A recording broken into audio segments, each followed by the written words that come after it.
Liz Cheney, a Republican, was interviewed by Savannah Guthrie yesterday about her new book. And there were some extraordinarily disturbing things that Liz Cheney said. Now, I'm going to give you my view about Liz Cheney before I even play this clip. Is Liz Cheney on some level courageous for, as a Republican, knowing that it would hurt her? And it did. She lost a Republican primary. Did she do something at all courageous by coming out and saying, Trump's a danger. He has no business being anywhere near the Oval Office. This guy's a disaster. Yeah, there is something courageous about that. At the same time, is she still, at the end of the day, a Republican with whom I disagree with on most policy? Yeah. So we're not romanticizing that these are now progressive allies or anything like that. If she's willing to help keep Trump out of office to prevent the crisis of democracy that would be, I'll accept her help. But I'm under no delusion that people like Liz Cheney are now progressive allies. So let's take a look at this. Here's what she says about what's at stake if Trump gets 4 more years. It seems crazy to ask this and even crazier to fathom it, but do you believe if Donald Trump were elected next year that he would try to stay in office beyond a second term? That he would never leave office? There's no question. Do you think he would try to stay in power forever? Absolutely. I mean, he's already done it once. And in fact, if you look at what he did in the run up to January 6th, in terms of his pressure on the vice president not to count legitimate electoral votes, his pressure on the Department of Justice, on state officials, and then refusing to send help when the Capitol was under attack, he's already attempted to seize power. And he was stopped. Thankfully, and for the good of the nation and the republic. But he said he will do it again. He's expressed no remorse for what he did. It's crazy. So Liz Cheney says he will try never to leave. I mean, he's not going to live forever, but he will try never to leave for as long as he's alive if he gets back into the Oval Office. One of the arguments I keep hearing over and over again when people are sounding the alarm about this is, David, he's probably not going to succeed. He's almost certainly not going to succeed. That is not a good argument. Even if an attempt to stay in office after losing an election is likely to fail, the mere attempt can have disastrous ongoing consequences. First of all, globally, there have been instances where leaders tried to remain in power against democratic principles, sometimes successfully. So the first takeaway is sometimes, even if such an attempt is viewed as unlikely to succeed, it can get traction, especially if there's support from certain segments of the population or political entities, military, Senate, etc. So the idea that we are right, that it's unlikely to succeed, we could just be wrong about that. And so that needs to be understood.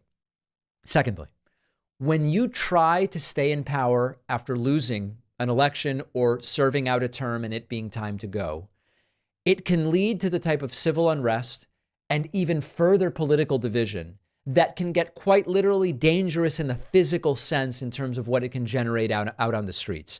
And the belief among some supporters is the attempt to stay in power is legitimate. And so those supporters can become weaponized out on the streets. Oh, do we have to wonder whether that happens? No, we know that it happened on January 6th of 2021. Thirdly, future leaders, even if Trump tried to stay in power but failed, future leaders can be emboldened to try the same damn thing, maybe with more success, by seeing someone like Trump try it once again. So this is sort of like, hey, you know, the person tried to commit a crime but failed. They offered a bribe, but the bribe was turned down. Therefore, we don't have to worry about it. That entire perspective is completely wrong. Here's one more clip of Liz Cheney. She was asked by Savannah Guthrie, so it's very clear you don't want Trump to win. Will you vote Biden? She doesn't actually say, I will vote Biden, but it seems that she is suggesting she probably will. So I'll put it to you very plainly. Will you vote for President Biden if Donald Trump is on the other side of the ticket? We don't know yet who the nominees are going to be. Certainly, I hope that the Republicans don't nominate Donald Trump. But if they do? But I will never vote for Donald Trump, and I will do whatever it takes to make sure that Donald Trump is defeated including in 2024. a vote for Biden? I will do whatever it takes. I will do whatever it takes. So listen, I'm reading between the lines. It seems like she's saying if it's Biden versus Trump, she's going to vote for Biden. Now, it's kind of obvious that that's the answer. It's very clear from the last few years that that is what Liz Cheney would do. I wish she would just say it.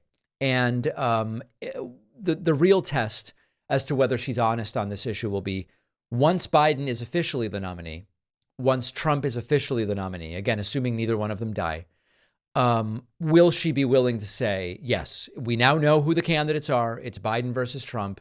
Trump's a danger to democracy, so I am simply not going to vote for him. It's going to be months until we see that.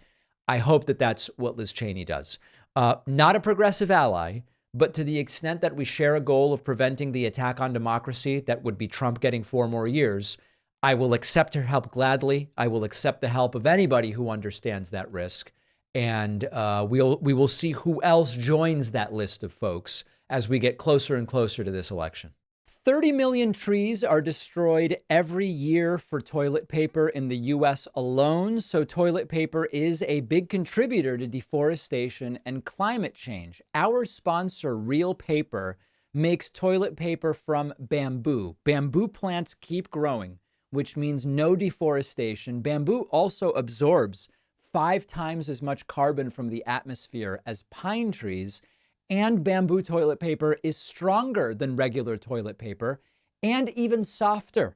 So bamboo toilet paper is all around a win for you and for the environment. It's time to move on from that toilet paper from trees that you're using at home. When you use Real Paper, it doesn't feel like you're sacrificing anything. It's soft and fluffy, and they'll ship it to your door in plastic-free packaging on a schedule. Super easy.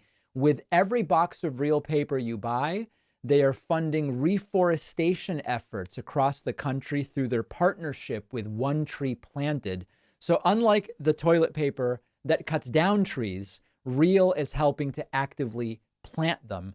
Go to realpaper.com/Pacman and use code Pacman for 30% off your first order and free shipping. The link is down below.